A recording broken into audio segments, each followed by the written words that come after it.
तर बघा आपण स्टेट्स ऑफ मॅटर स्टार्ट केलं होतं. ठीक आहे. तर बघा मॅटर म्हणजे नक्की काय असतं? Anything which has some mass and it occupies some space. अशी वस्तू की जिला काहीतरी मास आहे आणि ती काहीतरी जागा व्यापते, त्यालाच आपण मॅटर असं म्हणत असतो. ठीक आहे. मॅटरचे आपण याच्यामध्ये प्रकार किती आहे, त्यांचे सिग्निफिकन्सेस काय आहे, बरोबर आहे, त्या प्रकारांचे टाईप किती आहे, ह्या सगळ्या गोष्टी आपण बघणार आहे. तर सगळ्यात अगोदर आपण काय बघणार आहे की हे जे काही सगळे ओके जेवढे पण एलिमेंट्स वगैरे जे पण काही आहे ते एकमेकांना काहीतरी प्रकारे बॉन्डेड आहे. मग त्यामध्ये कोणत्या प्रकारचे फोर्स याची तर आपण माहिती घेणार आहे. तर सगळ्यात पहिला कोणता येतो बघा मित्रांनो, it is a intermolecular force. बघा नावातच आहे, नाव काय बघा याच्यावाला, intermolecular. Again I am repeating this thing की ज्या वेळेस तुम्हाला एखाद्या शब्दाचा अर्थ कळत नसेल इंग्लिश मध्ये, just try to break it down. बरोबर. आता शब्द आहे inter molecular force. Inter inter म्हणजे च्यामध्ये, म्हणजे दोन मॉलिक्युलच्या मध्ये असणारा जो फोर्स आहे त्यालाच आपण काय बोलतो, इंटरमॉलिक्युलर फोर्स असं म्हणत असतो. तर बघा आता फोर्स नक्की काय, it is a force of attraction. हा काय आहे, it is a force of attraction and repulsion between two interacting particles. कोणते पण दोन पार्टिकल घ्या, suppose it is a particle A and it is particle B. बरोबर आहे, हा ऍटम असू शकतो, हा मॉलिक्युल असतो, व्हॉट एव्हर इट मे. तर यांच्यामध्ये असणारा फोर्स ऑफ अट्रॅक्शन म्हणजे ते एकमेकांकडे एकमेकांना खेचतात, किंवा द फोर्स ऑफ रिपल्शन म्हणजे ते एकमेकांपासून एकमेकांना दूर फेकतात. बरोबर, यालाच आपण काय म्हणत असतो, इंटरमॉलिक्युलर फोर्सेस म्हणत असतो. बघा तो दोन मॉलिक्युलच्या दोन ॲटमच्या मध्ये, बरोबर आहे. त्यानंतर बघा इट डज नॉट इन्क्लूड, याच्यामध्ये ह्या गोष्टी नाही आहेत. कोणकोणत्या? Electrostatic force and covalent bond. बरोबर आहे, यांच्यामध्ये इलेक्ट्रोस्टॅटिक फोर्सेस आणि जे कोव्हलंट बॉन्ड आहे ते बिलकुल नाही आहेत. त्यानंतर बघा जे काय अट्रॅक्टिव्ह इंटरमॉलिक्युलर फोर्सेस असतात, कोणते? ज्यामध्ये पार्टिकल ए आणि पार्टिकल बी एकमेकांना काय करताय, एकमेकांकडे अट्रॅक्ट करताय. बरोबर आहे, जे अट्रॅक्टिव्ह इंटरमॉलिक्युलर फोर्सेस असतात त्यांनाच आपण काय म्हणत असतो, we call them as a van der Waals forces. ठीक आहे, त्यांना आपण वंडरवॉल फोर्सेस म्हणत असतो, जे आपण मागच्या लेक्चरला बघितलं. Then we have started London forces, किंवा यांना दुसरं नाव बघा काय, डिस्पर्शन फोर्सेस आहे. ठीक आहे. दुसरी नाव जे दोन दोन सपोज एक्स्ट्रा जे नावं दिलेली असतात किंवा यांची वेगवेगळी नाव असतील, लक्षात ठेवण्याचा प्रयत्न करा. बरोबर आहे की असं पण एक क्वेश्चन फ्रेम होऊ शकतो की London forces is also non as a dispersion forces वगैरे वगैरे. तर बघा आता लंडन फोर्स म्हणजे नक्की काय. ठीक आहे, these are the force of attraction between two temporary dipoles. आपण काय मित्रांनो, it is a force of attraction. दोन पार्टिकल घ्या ए आणि बी, यांच्यामध्ये असणारा फोर्स ऑफ अट्रॅक्शन. बरोबर आहे, त्यालाच आपण लंडन फोर्स. पण कोणामधला? Between two temporary dipoles. दोन टेम्पररी डायपोल मित्रांनो. मी बघा मागच्या लेक्चरला सांगितलं होतं की जो इंटरमॉलिक्युलर फोर्सेस आहे it occurs between permanent dipole. बरोबर आहे, हा जो इंटरमॉलिक्युलर फोर्सेस हा परमनंट डायपोल मध्ये होत असतो. सेम जो लंडन फोर्सेस आहे किंवा डिस्पर्शन फोर्सेस आहे तो टेम्पररी डायपोल मध्ये होत असतो. बरोबर आहे. These are always attractive in nature. यांच्यामध्ये नेहमी अट्रॅक्शन होत असतं किंवा याचे नेचर कसं अट्रॅक्टिव्ह आहे. बरोबर. It occurs in non polar molecules. हा कोणामध्ये होत असतो? नॉन पोलर मॉलिक्युल्स मध्ये होत असतो. बघा आपण दोन प्रकारचे मॉलिक्युल्स बघितलेले, the one is a polar, the one is a polar and another one is a non polar. बघा नावामध्ये पोलार, पोलार म्हणजे दोन पोल आहे या ठिकाणी.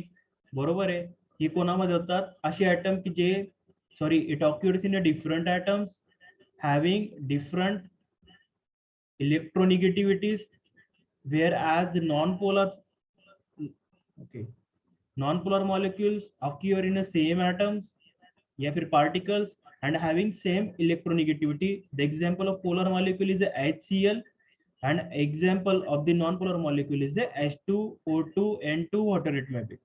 आणि in case of polar molecule काय होतं की ज्याच्यामध्ये एक जो असतो तो जास्त इलेक्ट्रोनिगेटिव्ह असतो, दुसरा कमी इलेक्ट्रोनिगेटिव्ह असतो. त्यामुळे यांनी जी इलेक्ट्रॉनची पेअर शेअर केलेली आहे ही थोडीशी काही कोणाकडे टिल्ट होऊन जाते, टुवर्ड द मोस्ट इलेक्ट्रोनिगेटिव्ह ऍटम. त्यामुळे हा जो इलेक्ट्रोनिगेटिव्ह आहे त्याच्यावर मायनस डेल्टा चार्ज येतो आणि याच्यावर कोणता प्लस डेल्टा चार्ज येत असतो. ठीक आहे. आणि जे पोलर मॉलिक्यूल असतात त्यांनाच काय असते, परमनंट डायपोल मुवमेंट असते. आणि जे नॉन पोलर असतात त्यांना काय प्रेझेंट असते, टेम्पररी डायपोल मुवमेंट असते.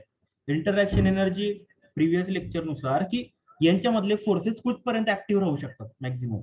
So these are inversely proportional to 1/, ठीक आहे, 1/6 power of the distance between them. तर जे दोन पार्टिकल आहे सपोज त्यांच्यामधलं डिस्टन्स किती आहे, आर आहे. तर यांच्यामधली जी इंटरॅक्शनची एनर्जी आहे ती कुठपर्यंत ऑपरेटिव्ह आहे, it is inversely proportional to 1/r⁶. ही गोष्ट तुम्ही लक्षात ठेवायची, डायरेक्ट प्रश्न विचारू शकता.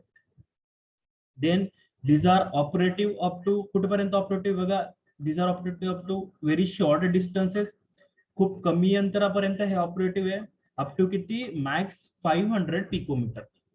किती, 500 पिकोमीटर. बघा मित्रांनो, या ठिकाणी पण एक असा प्रश्न फ्रेम होऊ शकतो, कसा माहिती का, दी लंडन फोर्सेस. बरोबर आहे, which of the following about London forces is true. बरोबर आहे, option number A, it occurs in a non polar molecule. B, they have temporary dipole moment.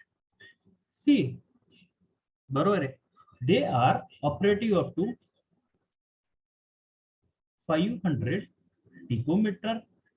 And D, all of the above. सांगा बरं यापैकी answer कोणता असेल.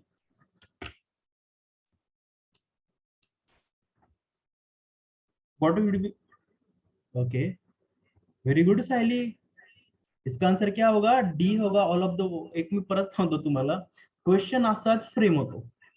बरोबर है, वो आपको थ्योरी नहीं पूछेंगे उधर, वो आपको ऐसा नहीं बोलेंगे बताओ ये क्यों हो रहा है, ये क्यों हो रहा है, वगैरह वगैरह वगैरह. जो पूछने जाने वाला है उस पर फोकस करना है. बरोबर आहे, ठीक आहे. तर आपण इथपर्यंत बघितलं. And the magnitude of this London forces या फिर the dispersion forces depends on polarisability of the particle. एवढं फक्त लक्षात ठेवायचं की याचे जे काही मॅग्नेट्यूड असतं की तो किती प्रमाणात, किती स्ट्रेंथने तो फोर्स ऍक्टिव्ह आहे त्या ठिकाणी, it depends upon the polarisability of the particle. ठीक आहे. So this is about the intermolecular forces या फिर लंडन फोर्सेस. बघा तुमच्याकडे दोन ऑप्शन, याच्या दोघींची स्टडी करत असताना तुम्ही एक तर काय करू शकता, एकदा तुम्ही एक सिम्पली एक असा चार्ट बनवू शकता, इकडे इंटरमॉलिक्युलर फोर्सेस, इकडे लंडन फोर्सेस किंवा डिस्पर्शन फोर्सेस, किंवा तुम्ही या पद्धतीने पण लिहू शकता. ठीक आहे. आता बघा, मला अनेक मुलं विचारतात, एक मुलाने विचार सर रीडिंग करताना कशी करायची. First 2 to 3 times just read it. Read केल्यानंतर काय करायचं, जे इम्पॉर्टंट पॉईंट आहे, अट्रॅक्शन, रिपल्शन, बरोबर आहे, डज नॉट इंक्लूड इलेक्ट्रोस्टॅटिक कोव्हलंट. ठीक आहे, अट्रॅक्टिव्ह इंटरमॉलिक्युलर फोर्सेस असे ना अंडरलाईन करून घ्यायच्या. नंतर बघा, हा अट्रॅक्शन रिपल्शन फोर्स आहे, बरोबर, याच्यामध्ये इलेक्ट्रोस्टॅटिक कोव्हलंट बॉन्ड येत नाही. देन जे अट्रॅक्टिव्ह इंटरमॉलिक्युलर फोर्सेस असतात त्यांनाच आपण काय बोलतो, वंडरल फोर्सेस. या प्रकारे तुम्ही रिव्हिजन करू शकता. ठीक आहे. Next, then we have dipole dipole forces. ठीक आहे, बघा दोन डायपोल आहे मित्रांनो या ठिकाणी. काय, दोन डायपोल आहे बघा, डायपोल डायपोल. परत वही गाना फिर से गुनगुनाना, डाय, डाय मीन्स कितना, 2. ठीक आहे, पोल म्हणजे या ठिकाणी दोन पोल असतात. मला एक सांगा बरं मित्रांनो, मला प्रश्न पण पडलेला आहे, मॅक्झिमम करून हे जे डायपोल आहे ते कोणामध्ये आढळू शकतात. बरोबर आहे, पोलार मॉलिक्यूल मध्ये आढळतील का नॉन पोलार मध्ये आढळतील, सांगा बरं. मॅक्झिमम करू ना, जे डायपोल आहे तो कोणामध्ये, व्हेरी गुड सायली, प्रॉबेबिलिटी दोघींमध्ये असतं असं नाही हा, बट जी जास्त प्रॉबेबिलिटी आहे ती कोणामध्ये, पोलार मॉलिक्यूल. आता बघा, dipole dipole forces, these forces occur between. आता हे फोर्सेस कोणामध्ये आढळतात, लक्षात ठेवायचे, खूप इम्पॉर्टंट आहे. these forces occur between the molecules. असे जे दोन मॉलिक्यूल त्यांच्यामध्ये काय, they have permanent dipole. Again I am repeating, the dipole dipole forces occur between the molecules. ते अशा मॉलिक्युल्स मध्ये आढळतात की ज्यांच्यामध्ये काय, परमनंट डायपोल मुवमेंट आहे. आता मला सांगा बरं मित्रांनो, तुमच्याकडे बघा पोलार आहे आणि नॉन पोलार आहे. तर जी परमनंट डायपोल मुवमेंट कोणामध्ये असते ते सांगा. परमनंट डायपोल मुवमेंट ऑक्युअर्स इन कोणामध्ये असेल? पोलार मध्ये असेल का नॉन पोलार मध्ये असेल? Very good. कोणामध्ये असते ती? पोलार मध्ये असते. आणि मग नॉन पोलार मध्ये काय असते सांगा बरं? जर परमनंट डायपोल मुवमेंट पोलार मध्ये असते तर नॉन पोलार मध्ये कोणती मुवमेंट असते? टेम्पररी असते. Very good. कोणती असते? टेम्पररी असते. ह्या गोष्टी ना मित्रांनो तुम्हाला शिकायच्या. ऐसी बातें याद रखो. चलो very good. Then the ends of the dipole possesses partial charges. आपल्याला सगळ्यांना माहिती आहे बघा. आता या ठिकाणी HCl चा एक मॉलिक्यूल आपण दाखवू. ठीक आहे. तर बघा हा त्याच्या पॉझिटिव्ह एंड आहे आणि त्याच्या निगेटिव्ह एंड आहे. ठीक आहे. तर बघा निगेटिव्ह एंड त्याच्यावर बघा पार्शियल निगेटिव्ह चार्ज आहे आणि याच्यावर कोणता? Partial positive charge. ठीक है. म्हणजे ends of the dipole possesses partial charges. हाँ ये सर भी नोट. डोंट वरी. आगे बताओ. तो देखो आता नक्की काय होत असतं. आता हा एक तुमचा एक HCl चा मॉलिक्यूल आहे. हा दुसरा तुमचा एक HCl चा मॉलिक्यूल आहे. तर याच्यामध्ये बघा काय होईल. आता हा एंड आहे याच्यावर बघा पार्शियल निगेटिव्ह चार्ज आहे. हा एंड आहे याच्यावर कोणता आहे? पार्शियल पॉझिटिव्ह चार्ज आहे. काय करतील बरं एकमेकांना? सांगा बरं. हे एकमेकांना अट्रॅक्ट करतील का रिपेल करतील? सांगा बरं.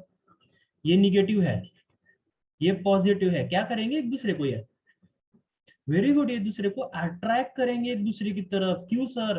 क्योंकि negative end positive they attract each other और इसकी वजह से जो फोर्स क्रिएट हो रहा है इधर, तो देखो इसको बोलते हैं डाइपोल डाइपोल फोर्सेस. अब डाइपोल डाइपोल फोर्सेस क्यों दिया? ये देखो ये हमारा बन गया एक डाइपोल. बरोबर. डाइपोल का मतलब टू ना, एक और दो पोल. अगर दूसरा डाइपोल ये देखो इधर है.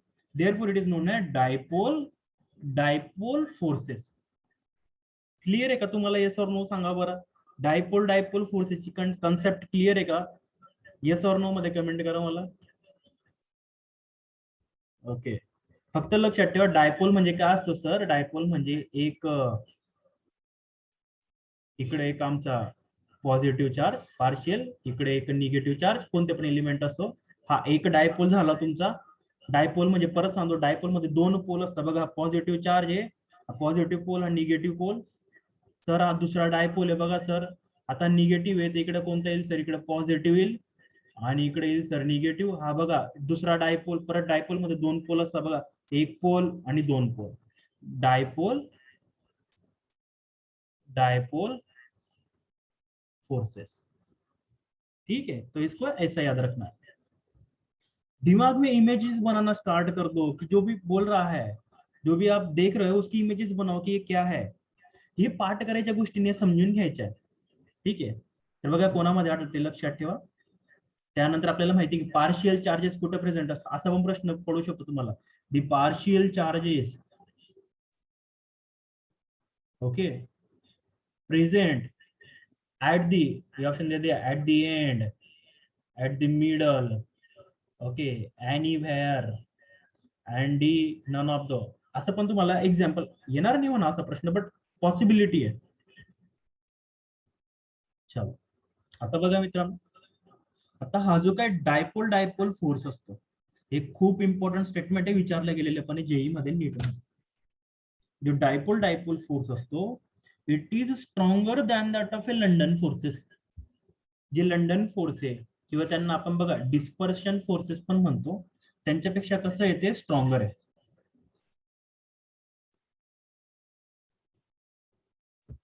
Okay minute. The dipole dipole forces are stronger than that of a London forces, but at the same time these are smaller या फिर weaker than the ion ion interaction. म्हणजे काय की हे जे डायपोल डायपोल फोर्सेस आहे बरोबर आहे हे लंडन फोर्सेस पेक्षा कसे मोठे. LF चा अर्थ काय? London forces. पण सेम टाइमला हे काय या ठिकाणी की जे आपले आयन आयन इंटरॅक्शन आहे बरोबर आहे. Positive negative ion water it may be. तर यांच्यापेक्षा हे फोर्सेस कशी वीकर आहे. तर ही जी ऑर्डर आहे ती लक्षात ठेवा. ठीक आहे. क्वेश्चन पडू शकतो की which of the following is true. A B C and D. Suppose you see ion ion forces, London forces, and then dipole forces, ion forces, London forces. Then ion forces is greater than that of dipole forces, is greater than that of a London forces. London forces is less than dipole forces and is less than that of a ion forces. सांगा बरं यांच्यापैकी बरोबर कोणतं आहे? Which of the following is true? C. Very good, Rishi. Very good, very good, very good. Very good, very good. Okay, very good, very good. बहुत बढ़िया, क्या बात है, समझ में आ रहा है सबको, बढ़िया बात है मित्रांनो. हे पण आहे आणि लक्षात ठेवा हे पण बरोबर आहे. ठीक आहे, फक्त मी ऑर्डर बघा उलटी करून टाकली आहे. सेम आहे, फक्त ऑर्डर उलटी करून टाकली आहे. ठीक आहे, ही डिक्रीजिंग ऑर्डर आहे, ही इन्क्रीजिंग ऑर्डर आहे. त्यामुळे तुम्हाला असं पण विचारलं जाऊ शकतं. आय थिंक विचारला गेलेला आहे हा प्रश्न. Then now the dipole forces decreases with increase of distance between dipoles. बरोबर आहे. हा जो फोर्स आहे मित्रांनो, आता बघा याच्यामध्ये काहीतरी फोर्स प्रेझेंट आहे. ठीक आहे, जर इथून मी या ठिकाणी हे यांच्या दोघींमधलं डिस्टन्स वाढवत गेलो तर यांच्यामध्ये असणार जो डायपोल फोर्स आहे तो कसा होत जाईल मित्रांनो, कमी कमी कमी कमी होत जाईल. फक्त एवढं तुम्हाला लक्षात ठेवा, एकदम कॉमन है, कॉमन सेंस की बात कि अगर ये दो चार्ज अपोजिट तो इनमें से अगर डिस्टेंस बढ़ा रहे हैं तो क्या हो जाएगा, जो फोर्स है वो कम हो जाएगा. देखो सॉरी, चलो. Then dipole interaction energy. आता यांच्यामधले जे डायपोल मॉलिक्युल्स आहे यांच्यामध्ये जी इंटरॅक्शन एनर्जी ती कशावर डिपेंड असते, it directly proportional to 1/r³. आता सर आर काय आहे, it is a distance of separation between the two molecules. दोन मॉलिक्युल मधलं असणारं डिस्टन्स काय असतं या ठिकाणी आर असतं, ज्याला आपण आर ने रिप्रेझेंट करतो. तर जे स्टेशनरी मॉलिक्युल आहे म्हणजे ते एका ठिकाणी थांबलेले, एका ठिकाणी स्थित आहे, स्टेशनरी आहे, त्यांच्यासाठी बघा काय असतं 1/r³. And for rotating polar molecule, असे पोलर मॉलिक्युल रोटेट करता येते त्यासाठी काय असते बघा 1/r⁶. खूप इम्पॉर्टंट गोष्टी लक्षात ठेवायच्या. ठीक आहे, for stationary molecule it is 1/r³ and for a rotating molecule it is 1/r⁶ किंवा 6th power of a r. This is about the dipole movement. ठीक है, उसके बाद में देखो आता है दूसरा पॉइंट, डाइपोल इंड्यूस्ड फोर्सेस.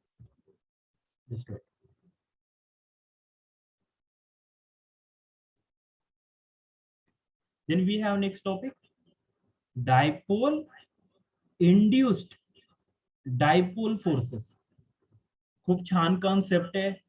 ये एक दोस्त है, बराबर है, ये रोज बंक मारता है, ये बच्चा है, अच्छा है वगैरह वगैरह जो भी. अब इसने क्या किया, इसको बोला यार चल तू बाहर चल, मजे करेंगे वगैरह. इसका मन नहीं है, इसको बोल रहा है कि मेरे को लेक्चर करना है, लेकिन फिर भी क्या किया, इसकी वजह से ये 1 दिन बोला, 2 दिन बोला, 3 दिन बोला और चौथे दिन इसके साथ क्या हो गया, ये भी लेक्चर से भाग गया. मतलब इसने इसको क्या क्या इंड्यूस किया कि चल तू मेरे साथ चल. बराबर है, एग्जाम्पल कुछ बराबर नहीं है लेकिन ऐसा है कुछ तभी. ठीक है, तो देखो dipole induced forces, sorry dipole induced dipole forces. Now suppose any one neutral molecule, एखादा मॉलिक्यूल जो न्यूट्रल आहे, सांगा बरं याच्यावर कोणता चार्ज दिसतोय का तुम्हाला, बिल्कुल नहीं दिसत है. या मॉलिक्यूल कोणता चार्ज आहे का, बिल्कुल नहीं है. इथे बघा जैसा पॉजिटिव निगेटिव इस पर कुछ नहीं है, therefore it is a neutral one. ठीक है, it is a non polar molecule. बरोबर आहे, जनरली जे नॉन पोलर मॉलिक्यूल असतात लक्षात ठेवा त्यांच्यावर जो डायपोल मुवमेंट असतो, एक तर तो कसा असतो मित्रांनो, टेम्पररी असतो किंवा ते जनरली कसे असतात, न्यूट्रल मॉलिक्यूल असतात. ठीक आहे ना, it is a neutral molecule. ठीक आहे, आता बघा याच्या जवळच मित्रांनो एक नवीन एक मॉलिक्यूल आहे की ज्याला काय आहे, it has a permanent dipole movement. बरोबर आहे, एखादा मॉलिक्यूल ज्याला परमनंट डायपोल मुवमेंट आहे, जनरली हा कोणता असेल, पोलर मॉलिक्यूल असेल. ठीक आहे, तर हा याच्या काय कॉन्टॅक्ट मध्ये आला. बरोबर आहे, मला एक सांगा बरं मित्रांनो, याच्यावरती एक एरो आहे बघा, हा एरो काय दाखवायचा प्रयत्न करतो, ये जो एरो है, ये एरो क्या दिखाता है, बघितलंय आपण. बरोबर आहे, त्याच्यापैकी हा जो एरो हेड आहे हा काय दाखवतो, आणि हा जो क्रॉस आहे हा काय दाखवतो, ठीक है। अगर याद नहीं है तो जो प्रीवियस लेक्चर है या फिर प्रीवियस लेक्चर का जो नोट्स है उसको उठाओ और देखो, बहुत इंपॉर्टेंट। चलो, तर बघा मित्रांनो या ठिकाणी, अरे कलर कोणता आहे, तर बघा हा पोलार मॉलिक्यूल आहे ज्याला काय प्रेझेंट आहे, परमनंट डायपोल मुवमेंट आहे। हा नॉन पोलर मॉलिक्यूल हा न्यूट्रल मॉलिक्यूल आहे, बघा याच्यावर कोणतीच परमनंट डायपोल मुवमेंट नाही, हा शांत आहे बिचारा जे आहे त्याचं। आता काय झालं, the attractive forces of polar molecule having permanent dipole, degree of polarity of bond, क्या बात है, वेरी गुड वेरी गुड। अब देखो इधर क्या हो रहा है, आता हा जो पोलर मॉलिक्यूल आहे तर हा काय करेल, याच्यामध्ये काही प्रमाणामध्ये काय इंड्यूस करून देईल माहिती का, डायपोल मुवमेंट इंड्यूस करून देईल। इसकी इसमें वेरी गुड मयंक चैतन्य, याच्यामध्ये काय इंड्यूस करून देईल, डायपोल इंड्यूस करून देईल, ठीक आहे। त्यालाच आपण काय म्हणतो, डायपोल इंड्यूस्ड डायपोल फोर्सेस, ठीक आहे, it is known as dipole induced dipole forces, ठीक आहे। फक्त तुम्ही एवढं लक्षात ठेवा की एखादा न्यूट्रल मॉलिक्यूल सपोज त्याच्या संपर्कामध्ये आपण एखादा परमनंट डायपोल असणारा मॉलिक्यूल आणला, तर हा काय करतो, या मॉलिक्यूल मध्ये काही प्रमाणासाठी फॉर टेम्पररी पिरियड, काही for a temporary period it induce, याच्यामध्ये काय इंड्यूस करतो तो, इंड्यूसेस डायपोल मुवमेंट, ठीक आहे। फक्त लक्षात ठेवा की यासाठी कोणते मॉलिक्यूल लागतात, न्यूट्रल मॉलिक्यूल लागतात। Then this is about the dipole induced dipole forces. त्याच्यानंतर बघा मित्रांनो, वी हॅव हायड्रोजन बॉन्ड, याच्यावर जी यूपीएससी एक्झाम झाली होती, बरोबर आहे, सेंट्रल आर्म पोलीस फोर्सेसची 2020 मध्ये प्रश्न आला होता, ठीक आहे, की डीएनए जो आहे, डीएनए मध्ये कोणता बॉन्ड असतो, आणि सेम प्रश्न आयएस साठी पण विचारला गेला, आयएस प्रिलिम्स मध्ये, बराबर। नीट में तो पूछा ही गया है, सीईटी में पूछा गया है, सो डोंट वरी, एपीएमटी में पूछा गया है, जेम्पर का पता नहीं, जेम्पर में आया नहीं। What do you mean by hydrogen, बरोबर है, when hydrogen atom is attached to a highly electronegative particle, आता एखादा हायड्रोजन एटम आहे, बरोबर आहे, तो एखाद्या हायली इलेक्ट्रोनिगेटिव्ह एटम सोबत काय अटॅच असेल, म्हणजे सपोज करून घ्या फ्लोरीन असेल, क्लोरीन असेल किंवा ब्रोमीन असेल, त्यावेळेस तो काय फॉर्म करतो माहिती का, then it forms a hydrogen bond, त्यावेळेस तो काय फॉर्म करत असतो, हायड्रोजन बॉन्ड फॉर्म करत असतो, ठीक आहे। ज्यावेळेस तो हायड्रोजन बॉन्ड फॉर्म करतो, बघा या ठिकाणी, बरोबर आहे, तो फ्लोरीन सोबत आहे, या ठिकाणी त्याने हायड्रोजन बॉन्ड फॉर्म केला, ज्यावेळेस तो हायड्रोजन बॉन्ड फॉर्म करतो, it acquires partial positive charge, त्यावेळेस बघा याच्या डोक्यावर कोणता पार्शियल पॉझिटिव्ह चार्ज येतो, बघा बरं, जे याच्यावर पार्शियल पॉझिटिव्ह चार्ज आला त्याच्यावर कोणता चार्ज येईल, पार्शियल निगेटिव्ह चार्ज, म्हणजे तुम्ही या गोष्टी लक्षात ठेवायची, in case of a hydrogen bond तो कधी तयार होतो, की ज्यावेळेस तो हायड्रोजन आहे तो एखादा इलेक्ट्रोनिगेटिव्ह ऍटम सोबत काय कंबाईन होतो, जे कंबाईन झाला तर हायड्रोजन आहे त्याच्यावर काय तो पार्शियल पॉझिटिव्ह चार्ज क्रिएट होतो, जे त्याच्यावर पॉझिटिव्ह आला जो त्यासोबत जो असेल त्याच्यावर कोणता येईल, पार्शियल निगेटिव्ह चार्ज। जो हायड्रोजन बॉन्ड आहे it is limited up to, hydrogen bond maximum कोणाकोणामध्ये फॉर्म होऊ शकतो, नायट्रोजन पर्यंत, ऑक्सिजन, फ्लोरीन, आणि काही रिअर केसेस आहे क्लोरीन सोबत पण तो फॉर्म करतो। लक्षात ठेवायचं की जो हायड्रोजन बॉन्ड आहे तो कोणाकोणामध्ये होत असतो, नायट्रोजन सोबत होत असतो, ऑक्सिजन सोबत, फ्लोरीन सोबत। मला सांगा बरं मित्रांनो, in case of a water molecule H2O कोणता बॉन्ड असेल, वॉटर मॉलिक्यूल मध्ये कोणता बॉन्ड असेल, कमेंट करून सांगा बरं।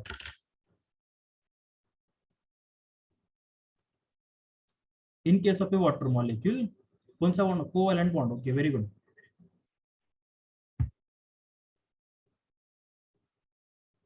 अरे बेटा मैंने तो अभी तो बताया इधर, इधर तो बताया मैंने कि जो हाइड्रोजन बॉन्ड होता है, बराबर है, तो कोणामध्ये फॉर्म होतो, nitrogen, oxygen, fluorine end chlorine पर्यंत। इधर देखो कितना बड़ा बड़ा दिया है, ऑक्सीजन दिया है, इधर देखो ऑक्सीजन है, तो जो वॉटर आहे, ठीक आहे, त्याच्यामध्ये कोणता बॉन्ड असतो मित्रांनो, हायड्रोजन बॉन्ड असतो, तेवढं लक्षात ठेवा, ओके। देन जी एनर्जी आहे हायड्रोजन बॉन्डची, एनर्जी हायड्रोजन बॉन्डची it is limited to 10 to 100 kilo joule per mole. Energy कुठून कुठपर्यंत लक्षात ठेवायची आहे, 10 to 100 kilo joule per mole, where this is the unit of energy. हे सांगा बरं एन्थाल्पीचे हे युनिट आहे का बरं, कमेंट करून सांगा बरं जी आपण एन्थाल्पी यस और नो मध्ये, ठीक आहे की हो सर एन्थाल्पीचं पण युनिट हेच आहे. मग ती आयनायझेशन एन्थाल्पी असो, इलेक्ट्रॉन गेन एन्थाल्पी असो, बरोबर आहे. सांगा बरं यस और नो कमेंट करा कि यस सर इसका यही है, वेरी गुड. अरे यार एनर्जी बोला था ना मैंने कि energy is nothing but A form, energy और एन्थाल्पी एक ही है. चलो त्याची रेंज लक्षात ठेवा की तो कुठून कुठपर्यंत आहे, 10 to 100 kilo joule per mole. Then in case of proteins and nucleic acid, बरोबर आहे, प्रोटीन्स आणि न्यूक्लिक ऍसिड मध्ये कोणता बॉन्ड प्रेझेंट असतो, हायड्रोजन बॉन्ड प्रेझेंट असतो. आणि यांचे जे काही स्ट्रक्चर आहे आणि प्रॉपर्टीज आहे ते समजून घेण्यासाठी पण याचा उपयोग होत असतो. लक्षात ठेवा प्रोटीन्स मध्ये आणि न्यूक्लिक ऍसिड मध्ये कोणता बॉन्ड प्रेझेंट असतो, हाइड्रोजन बॉन्ड प्रेजेंट असतो.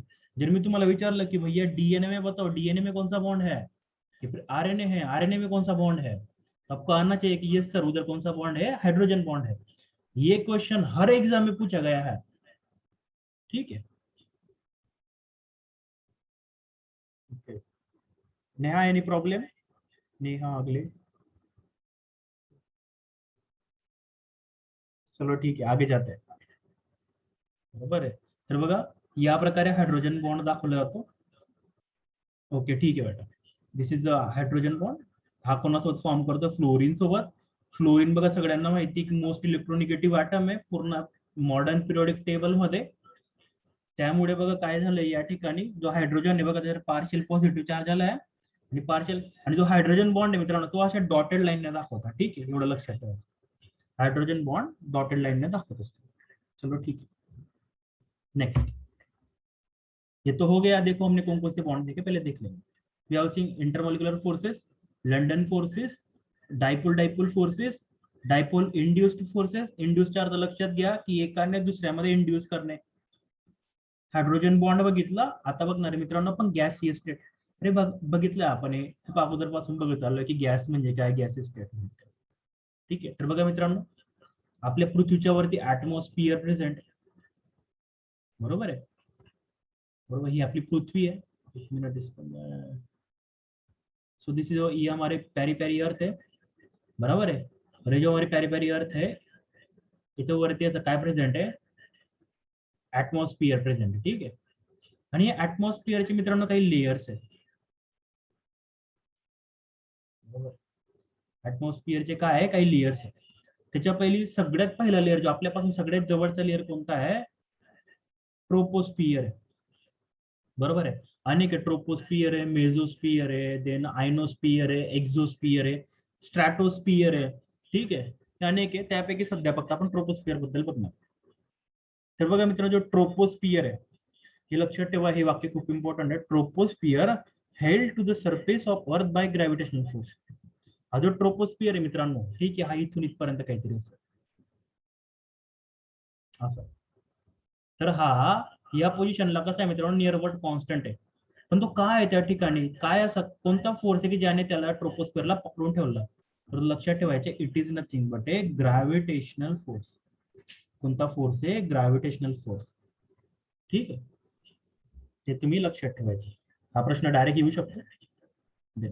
हा जो ट्रोपोस्फियर आहे मित्रांनो याच्यामध्ये जेवढे पण आपले गॅसेस आहेत, मग तुम्ही डायऑक्सिजन वाले घेऊन घ्या, डायनायट्रोजन वाले घेऊन घ्या, कार्बन मोनॉक्साईड किंवा वॉटर, सगळ्या ट्रोपोस्फियर मध्ये प्रेझेंट असतात. जवळ near about all the gases material are present in here, anywhere the troposphere, ठीक आहे.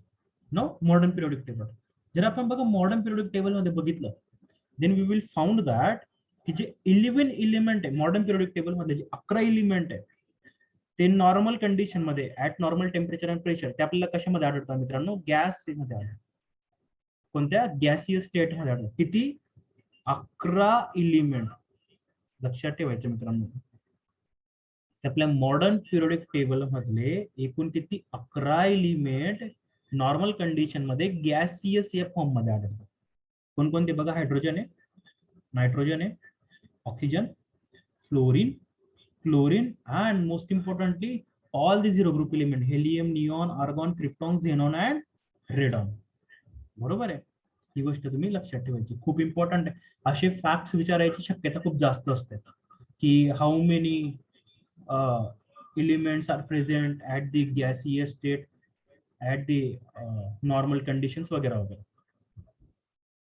गॅसेसच्या बघा काही प्रॉपर्टीज आहे. These are highly compressible. बरोबर आहे, गॅस खूप कॉम्प्रेन्सिबल, हायली कॉम्प्रेन्सिबल आहे. It exert pressure equally in all direction. बघा गॅस मॉलिक्यूल असतात ते सगळ्या डिरेक्शनला इक्वली काय हे करत असतात, प्रेशर रिलीज करत असतात, सॉरी प्रेशर एक्झर्ट करत असतात. They have much lower density than the solid. Obviously solid आणि लिक्विड पेक्षा गॅसेसची डेन्सिटी कशी असते, खूप कमी असते. Volume and shape of gases are not fix. सांगू शकता का कोणी तुमच्यापैकी की हा सर गॅसेसला शेप असतो की गॅसेसला व्हॉल्यूम असतो? बिलकुल नाही, तो फिक्स नाही आहे. They mix completely and evenly in all proportion. हे जे गॅसेस असतात एकमेकांमध्ये लगेच मिक्स होऊन जातात, ठीक आहे. And they have negligible intermolecular forces. लक्षात ठेवा, जे गॅसेस आहे त्यांचे जे दोन पार्टिकल असतील त्यांच्यामध्ये इंटरमॉलिक्युलर फोर्स येतो कसा असतो मित्रांनो, निग्लिजिबल असतो. आणि हेच रिझन आहे की ते कोणत्या गॅसेस स्टेट मध्ये आढळतात. सांगा बरं, जो इंटरमॉलिक्युलर फोर्सेस आहे तो कोणामध्ये स्ट्रॉंगर असेल? स्ट्रॉंगर सांगतो मी, solid, liquid, gaseous and the all of the above. Very good. कोणामध्ये असेल तो? सॉलिड मध्ये स्ट्रॉंग असतो, ठीक है. Intermolecular forces are the strongest in the solid and the weakest in the gases. चलो, आपको कुछ कुछ बातें समझ रही है? Okay, I am saying this thing की ह्या गोष्टी रिमेंबर करायचा प्रयत्न करा. आणि याच्यामधून पण बघा एक प्रश्न पडू शकतो की the all members of zero group element are in gaseous state. हे स्टेटमेंट येऊ शकतं तुम्हाला नीट मध्ये, ठीक आहे. नीट मध्ये किंवा जेई मध्ये पण येऊ शकतं की जेवढे पण एलिमेंट्स आहे झिरो ग्रुप मध्ये सगळे कशामध्ये प्रेझेंट आहे, they are present in a gaseous state, ठीक आहे. त्यामुळे याच्यावर पण तुम्ही फोकस करायचं. हा बघा, आपण काही गॅसेस लॉ बघणार आहे की गॅसेसचे लॉस कोणकोणते आहे, ठीक आहे. त्यापैकी बघा मित्रांनो, सगळ्यात पहिले बघणार आहे आपण बॉयल्स लॉ, चार्ल्स लॉ बघणार आहे, गेलुसॅक्स लॉ आहे आणि अवोगाड्रोज लॉ आहे, ठीक आहे. तर बघा हा जो मित्रांनो बॉयल्स लॉ आहे, ठीक आहे, बॉयल्स लॉ आहे, it gives us the relation between pressure and volume. Charles law आपल्याला टेम्परेचर व्हॉल्यूम बद्दल रिलेशन देत असतो. Gay Lussac's law gives us the relation between pressure and temperature. And Avogadro's law gives us the relation in between volume and amount of a substance that we are using in the, ठीक आहे. तर या गोष्टी लक्षात ठेवायच्या. कोणकोणते law बघणार आहे आपण? 1, 2, 3, 4. अनेकदा असं पण येतं तुम्हाला की Boyle's law at constant temperature किंवा Charles law at constant pressure वगैरे वगैरे. तर बघा मित्रांनो, सगळ्यात पहिला कोणता आपला बॉयल्स लॉ, ठीक आहे. तर बघा बॉयल्स लॉ काय सांगतो, ऍट कॉन्स्टंट टेम्परेचर, म्हणजे जे आपण टेम्परेचर आहे त्याला काय ठेवलं मित्रांनो, कॉन्स्टंट ठेवलं. टेम्परेचरला काय कॉन्स्टंट ठेवणे म्हणजे काय, अगदी सेम ठेवलं, त्याला न वाढवलं ना कमी केलं. देन द प्रेशर, जो प्रेशर असणार आहे it is inversely proportional to the, बरोबर आहे. हे कोणता? Inversely proportional to the volume of the gas. जो गॅस आहे त्याच्या व्हॉल्यूमला तो का असणार आहे, इनव्हर्सली प्रोपोर्शनल असणार, ठीक आहे. आता मी हा प्रोपोर्शनॅलिटी साइन आहे त्याला काढून देतो. Therefore it becomes P equal to K into 1/V, where K is nothing but काय आहे, कॉन्स्टंट आहे, बरोबर आहे. बघा P is inversely proportional 1/V तर मी काय केलं, याला काढायचं आहे मला, therefore P is equal to K into 1/V, बरोबर आहे, where K is nothing but constant. आता याला मी इकडे घेऊन येतो, P V is equal to K is nothing but काय आहे, कॉन्स्टंट. ह्याच्यावरून आपल्याला काय कळलं माहिती का, की the product of pressure and volume for the gas कधी at constant temperature remains same किंवा रिमेन्स दी कॉन्स्टंट. ठीक आहे, कॉन्स्टंट टेम्परेचरला जो प्रोडक्ट आहे कोणाचा, प्रेशरचा आणि व्हॉल्यूमचा, तो कसा असतो मित्रांनो, कॉन्स्टंट असतो किंवा सारखा असतो, बरोबर आहे. देअरफॉर बघा आपल्याला याच्यावरून P V is equal to K म्हणजे कॉन्स्टंट सापडलाय, त्याच्यावरून आपण असं पण लिहू शकतो बघा, P1 V1 is equal to के, बरोबर आहे, P2 V2 is equal to के, दोघी साइड बघा सारखे आहे, कॉन्स्टंट आहे, therefore P1 V1 is equal to P2 and V2. त्यानंतर आपण काय करू शकतो, ओके ओके ओके, हे रॉंग आहे या ठिकाणी.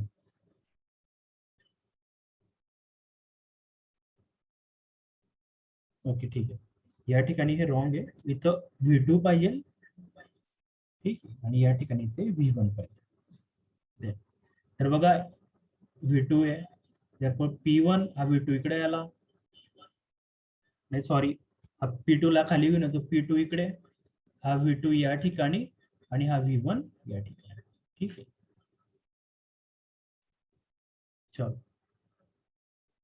हे ग्राफ आहे, बरोबर आहे. आता हे जे ग्राफ आहे मित्रांनो, आपण नेक्स्ट लेक्चर घेणार आहे. ठीक आहे, काय घेणार आहे आपण, नेक्स्ट लेक्चर घेणार आहे. नेक्स्ट लेक्चर कधी होणार आहे, आज 5:30 PM. ठीक आहे, नेक्स्ट लेक्चर आपलं 5:30 ला आहे. त्यावेळेस आपण हे गॅसेसचे सॉरी लॉ आहे तो आपण परत बघणार आहे. मी हे करेक्शन करून घेईन तोपर्यंत.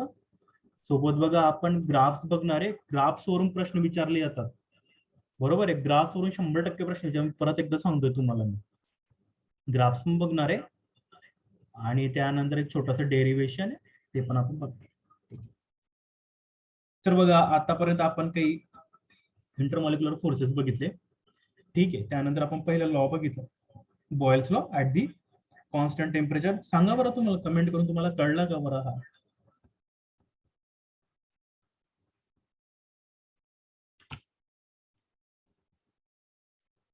ओके ठीक है, कोई नहीं, इजी है, चलो फिर.